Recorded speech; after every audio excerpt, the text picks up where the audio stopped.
5 number question पर ध्यान दीजिए। सवाल में है कि कोलकाता के सूर्य प्रकाश ने झरिया के रवि ब्रदर्स को आयुर्वेदिक दवाइयों की 1000 पेटी प्रति पेटी 100 रुपया के दर पर प्रेषित की, मतलब भेजा है। यानी कोलकाता का जो सूर्य प्रकाश है वो है आपको कंसाइनर, ठीक, और झरिया के जो रवि ब्रदर्स हैं वो है कंसाइनर, ठीक है। उसके बाद है कि 1000 पेटी माल भेजा है 100 रुपया पर पेटी के दर से। प्रेषक ने यानी कंसाइनर ने खुद प्रेषण पर 3000 व्यय किए हैं। झरिया के रवि ब्रदर्स परिशोध एजेंट के रूप में काम कर रहा है। उनका साधारण कमीशन 5% और परिशोध कमीशन जो है वो 7.5% था। मेसर्स रवि ब्रदर्स ने चालान के पाने पर तुरंत ही कोलकाता के सूर्य प्रकाश को 50,000 का एक चेक द्वारा अग्रिम के रूप में चुका दी। ठीक 6 महीना के बाद सूर्य प्रकाश को एक बिक्री विवरण प्राप्त हुआ जिसमें निम्नलिखित सूचना प्राप्त हुई है। क्या प्राप्त हुई है? तो 750 पेटी का विक्रय धन 1.5 लाख रुपया है। हाथ में बिना बिका हुआ माल का स्टॉक 250 पेटी है और कमीशन समझौते के अनुसार 5% और 7.5% है, जो कि आगे भी कहा गया है। और प्रेषणी का व्यय 1200 रुपया है, ठीक है। अब बिक्री विवरण के साथ ही रवि ब्रदर्स ने 50,000 का बैंक ड्राफ्ट भी भेजा है, ठीक है। अब आगे इसमें आपको क्या देखना है कि आपको बनाना है सूर्य प्रकाश के पुस्तकों में खाता तैयार कीजिए, मतलब कंसाइनर के पुस्तक में खाता बनाना है।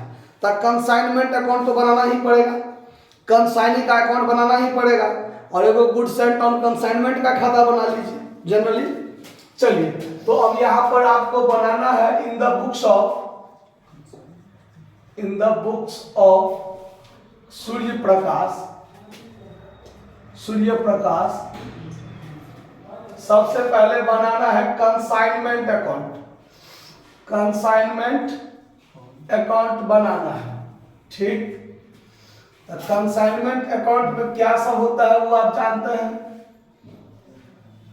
Debit credit. तो कंसाइनमेंट पर जो माल भेजा है तो डेबिट में क्या होगा, to goods sent on consignment, goods sent on consignment. 1000 पेटी भेजा है 100 रुपया पर पेटी के हिसाब से, तो 1 लाख रुपया का माल भेजा गया है।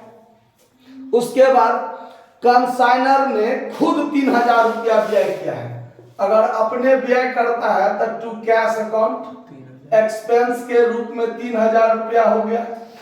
उसके बाद कंसाइनर ने माल बेचा है, ये भी बात है। 50,000 का जो चेक भेजा है उसका चर्चा कंसाइनमेंट अकाउंट में नहीं होगा, ठीक है। तो अब होगा क्या इसमें, तो उसने 1.5 लाख में माल बेचा है। तो क्रेडिट साइड में बाय रवि ब्रदर्स है ना, हाँ, तो यहां पर होगा बाय रवि ब्रदर्स अकाउंट। ये माल बेचा है कितना में, 1.5 लाख में माल बेचा है, मतलब 750 पेटी माल बेच दिया है, यही बात है ना। उसके बाद इसने खर्चा किया है, तो खर्चा करेगा तो डेबिट में to Ravi brothers account expense के रूप में कितना खर्च किया है, 1200। उसके बाद फिर होगा टू रवि ब्रदर्स, किस चीज के लिए, तो ये होगा कमीशन के लिए। किस चीज के लिए, कमीशन के लिए। तो इसको कमीशन कितना मिलेगा वो उस पर ध्यान दीजिए। 5% नॉर्मल कमीशन है इसका 5% और 7.5% ये कमीशन भी मिल रहा है, तो टोटल 12.5% कमीशन हो गया ना। तो इसको 12.5% कमीशन मिलेगा, तो 1.5 लाख का 12.5% कमीशन इसको मिलेगा 18,750 रुपया। कितना मिलेगा, 18,750 रुपया। उसके बाद अब यहां पर अंत में कुछ माल बचा हुआ भी है, तो बाय कंसाइनमेंट स्टॉक अकाउंट जो 250 पेटी माल बचा हुआ है उसका तो उसके लिए हमको वर्किंग नोट करना पड़ेगा। Working note consignment, consignment stock जो है आपके पास वो 250 पेटी है, यानी 250 पेटी या बैग, ठीक है, बैग लिखिए, अच्छा होगा, बैग्स, ठीक है, यहां भी बैग्स लिख दीजिए। तो इसका कॉस्ट कितना, कॉस्ट वैल्यू कितना हो गया, तो एक पेटी का दाम 100 रुपया, एक पेटी का दाम कितना है 100 रुपया, तो एक पेटी का दाम 100 रुपया है, तो 250 पेटी का दाम 250 गुने 100 25,000 रुपया। उसके बाद इसमें ऐड होगा expense paid by consignor, consignor ने कितना खर्च किया, देखिए 3000, कंसाइनर ने 3000 खर्च किया, तो 3000 कितना पेटी पर खर्चा किया है, 3000 कितना पेटी पर खर्चा किया है, 1000 पेटी भेजा था ना, तो 1000 पेटी पर खर्चा किया 3000, तो एक पेटी पर 3 रुपया, तो 250 पेटी पर कितना होगा, तो 750 रुपया। यही दोनों को जोड़ दीजिएगा 25,750 क्या हो जाएगा, कंसाइनमेंट स्टॉक का वैल्यू। अब देखिए यहाँ कंसाइनर ने भी 1200 खर्च किया है, लेकिन कंसाइनर ने जो 1200 खर्च किया है वो इसमें नहीं जोड़े हैं, और ये कहीं कहीं जुटता भी है। तो बात पर ध्यान दीजिए, कंसाइनर के द्वारा किया गया व्यय यदि बिक्री से संबंधित व्यय होगा तो वो इसमें नहीं जुटेगा, ठीक। यहाँ पर 1200 व्यय किया है, लेकिन वो व्यय कैसा है, ऐसा तो नहीं कहा गया है कि ये भला अनलोडिंग चार्ज है या कोई मजदूरी में दिया है चाहे भाड़ा में दिया है, ऐसा कोई तो नहीं है, तो उसको बिक्री व्यय मानकर चला जाएगा कि कंसाइनर के द्वारा व्यय किया गया हो, और वो व्यय कैसा व्यय है अगर नहीं कहा गया है तो वो बिक्री व्यय माना जाएगा, और वो खर्चा को कंसाइनमेंट स्टॉक में शामिल नहीं किया जाएगा, तो इसीलिए उसको इसमें शामिल नहीं किए हैं। ये हो गया कंसाइनमेंट स्टॉक, कितना 25,750, बात खत्म। अब इसका जोड़ घटाव कीजिए, फायदा घाटा निकाल लीजिए, तो 1,50,000 और 25,000 1,75,750, ये टोटल तो 1,75,750 हो गया, 1,75,750, जो घटेगा वो पीएल अकाउंट में क्या हो जाएगा, प्रॉफिट हो जाएगा।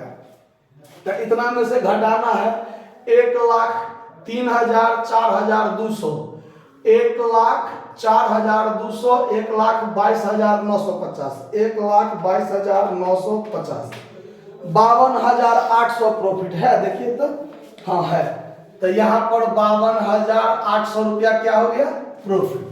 क्लियर बात, समझने में कोई दिक्कत। अब इसके बाद बनाना है कंसाइनी का अकाउंट, मतलब Ravi brothers account, Ravi brothers account जो कंसाइनी का खाता होगा। तो इसमें क्या सब होगा उस पर ध्यान दीजिए, क्रेडिट डेबिट, ये जो माल बेचा है तो ये डेबिट में आ जाएगा to consignment account, to consignment account, जो माल बेचा है 1.5 लाख का वो चीज आ गया।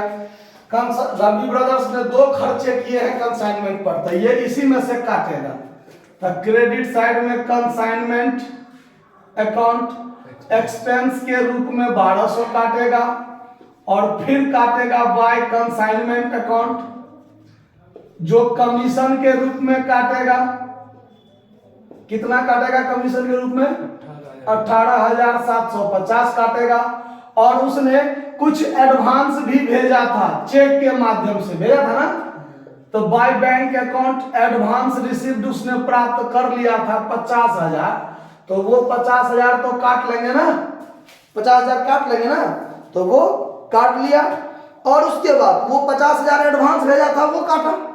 और लास्ट पॉइंट देखिए, बिक्री विवरण के साथ रवि ब्रदर्स ने एक और 50,000 का चेक जो है वो बैंक ड्राफ्ट वाला भेजा था ना, तो ये तो एडवांस प्राप्त किया था 50,000 वो है, और एक और बैंक ड्राफ्ट के माध्यम से भेजा था, तो बाय बैंक अकाउंट लास्ट में जो बैंक ड्राफ्ट के माध्यम से भेजा था, बैंक ड्राफ्ट के माध्यम से फिर 50,000 भेजा था, तो इतना रुपया कट जाएगा, बाकी जो बचेगा। अब देखिए यहाँ पर टोटल हुआ 1.5 लाख, 1.5 लाख, अब 1.5 लाख में से 1 लाख एडवांस और 50,000 चेक के माध्यम से 50,000 पे भेज दिया, 1 लाख भेज दिया, 2 गो खर्चा काट लिया। तो अब इस 1.5 लाख में से 1,18,750 1,18,750 और फिर 1,200 इतना काट लिया। तो अब बचा कितना? 30,050 रुपया। मतलब अभी भी रवि ब्रदर्स पर 30,050 रुपया मेरा क्या है, बचा हुआ है, जो यहाँ पर बैलेंस सीडी के रूप में रह जाएगा। ठीक है। अब इसके बाद खोलना है goods sent on consignment. Goods sent on consignment account. तो उसमें क्या सब हो जाएगा, देखिए कंसाइनमेंट अकाउंट या to goods sent on consignment होता है। तो क्रेडिट साइड में हो जाएगा बाय कंसाइनमेंट, क्रेडिट साइड में हो जाएगा बाय कंसाइनमेंट, जो goods sent on consignment GSOC लिख दिए हैं। गुड्स सेंट ऑन कंसाइनमेंट, जो माल भेजा था शुरू में 1 लाख वो चीज, और उसी चीज को साल के अंत में कहाँ भेज दिया जाता है, ट्रेडिंग अकाउंट में भेज दिया जाता है। तो इसमें भेज करके इसको क्या कर दिया गया, समाप्त कर दिया गया। तो ये 1 लाख इधर भी बराबर, 1 लाख इधर भी बराबर, बात खत्म। समझ में आया बात? इसको नोट कर लीजिए। धन्यवाद।